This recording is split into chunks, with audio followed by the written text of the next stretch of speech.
एक समय की बात है, एक घने जंगल में एक शेर रहता था। वह जंगल का राजा था और सभी जानवर उससे डरते थे। शेर बहुत ताकतवर और गर्वीला था। वह रोज शिकार करता और जंगल में अपनी दहाड़ से सबको डराता। शेर को लगता था कि वह सबसे ताकतवर है और कोई उसका मुकाबला नहीं कर सकता। एक दिन शेर को लगा कि अब उसे रोज शिकार करने की जरूरत नहीं है। उसने सोचा, मैं जंगल का राजा हूँ, अब जानवर खुद मेरे पास आकर मेरी सेवा करेंगे। उसने जंगल में यह ऐलान करवा दिया कि हर दिन एक जानवर खुद को शेर का भोजन बनने के लिए उसके पास भेजेगा। जो नहीं आएगा उसे शेर मार देगा। सभी जानवर डर गए और रोज एक एक जानवर शेर के पास भेजने लगे। कुछ दिनों तक ये सिलसिला चलता रहा। फिर एक दिन एक चालाक खरगोश की बारी आई। खरगोश जानता था कि अगर वह शेर के पास गया तो मारा जाएगा, लेकिन वह हार मानने को तैयार नहीं था। उसने एक योजना बनाई। खरगोश धीरे धीरे चलते हुए शेर के पास बहुत देर से पहुंचा।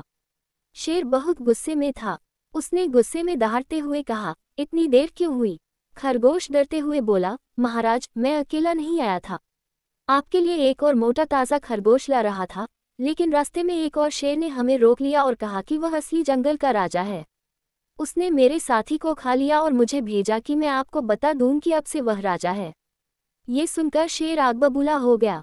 उसने गरजते हुए कहा, कहाँ है वो दुस्साहसी शेर? मैं अभी जाकर उसे सबक सिखाता हूँ। खरगोश ने शेर को एक पुराने कुएं के पास ले जाकर कहा, महाराज, वह शेर इसी कुएं में छिपा है।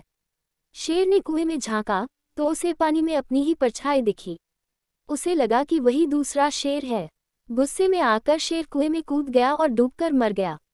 इस तरह एक छोटे से समझदार खरगोश ने अपनी चतुराई से जंगल को एक निर्दयी शेर से बचा लिया। सारे जानवर बहुत खुश हुए और उन्होंने खरगोश की खूब तारीफ की। सीख, ताकत से ज्यादा जरूरी है बुद्धिमानी। जो काम बल से नहीं होता वह चतुराई से हो सकता है।